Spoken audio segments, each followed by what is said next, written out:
In the 1960s, probably one of the best decades of the country. And all kinds of things were invented in the marketplace in those days. Ford Motor Company, as an example, had this idea of a very personal, sporty car.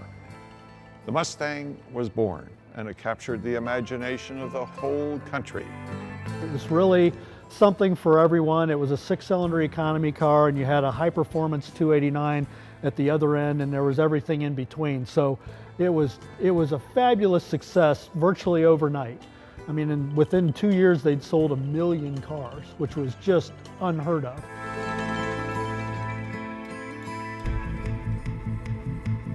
In 1965, Lee Iacocca and the executives at Ford realized they needed to get farther down the proverbial road, and the only way to do that was to put the Mustang on the racetrack. And at that time, there was nobody better equipped to turn a production car into a race car than Carroll Shelby and Shelby American. Shelby was associated with the Cobra in winning things like world championships and beating Ferrari at his own game in 1965 in the GT class. Carroll Shelby was also very involved with the team that won at Le Mans with Ford Motor Company with the Ford GT, and that was 50 years ago, right? It was the height of the muscle car era, and everyone wanted a car with stout shoulders and a throaty growl.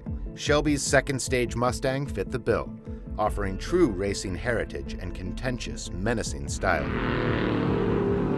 So when you look at the brand and you look at Mustang and you look at Shelby into 1969, the public wanted to feel some of that racing heritage, but something they could also live with on the street and bruise it up on the boulevard. A new generation of automobiles, it started, called pony cars. They came to Carroll because he was winning races all over the world and said, hey, what can you do with it? And that's when the GT 350s started to evolve and became tremendously iconic. So in 1967, for the first time, the Mustang had a little competition. You had Camaro, you had Barracuda, you had some other competition from some of the other brands, and all of a sudden the pony car wars started. And as that happened, you know, the way you get ahead on the street is you put a bigger hammer under the hood. So that evolved from the small, edgy, nimble road course car to the slightly larger, more creature comforts, but then more of a boulevard bruiser with the big block V8. And that's what really came out and became the GT 500 in 1967. The new Shelby was the ultimate road touring vehicle. Muscular, aggressive, and born on the track.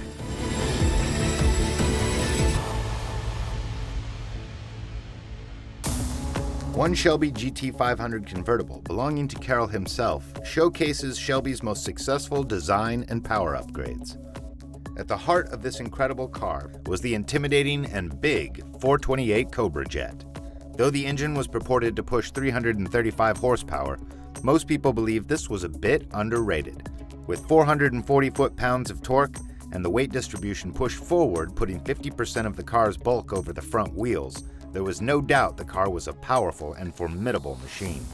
So little old 289, which is an unbelievable performance engine, went from the 289 to the 302 in '68, and it was less horsepower. It was 250 horsepower in the GT 350s. Well, the viewpoint was, this is really not a performance engine, because what they were running up against was GM with 396s, 427s, Chrysler with 426 Hemis. So they got into building an engine, and I'll add that Bob Tasca, who built some of the fastest Mustangs that ever drag raced in the 60s, Bobby got involved in that engine, and he took what he called the Ford parts bin, and he modified it. Matter of fact, every time they made an engine modification in Tasca's speed shop, they'd take it out in front of the dealership. Every evening in Providence, they made the modification. They had a quarter-mile measured off, and he'd run it and time it. And when he got to a point where he said, now this engine is competitive, Ford took it and put it into production online. It came offline at Ford, known as the 428 Cobra jet. So then it all changed, because then the Shelbys went from a 350 to a 500. Then in May of 1968, the 500s disappeared and the GT 500 KR, King of the Road, came on board with the 428 Cobra Jet. And that was a bit of a fire breather. By the end of 1969, Ford and Shelby had officially parted ways, with Carroll returning his focus to other projects developed by his Shelby American brand. Ford then took a selection of unsold 69 models and outfitted them with new VIN numbers, ultimately selling them as 70 models.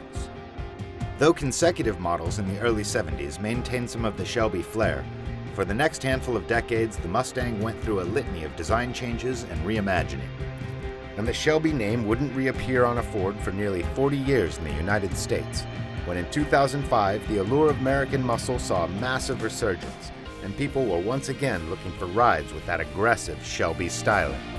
The post-millennial Shelbys honored the styling and general aesthetic of the originals, giving a stolid nod to the car's deeply rooted race sensibilities.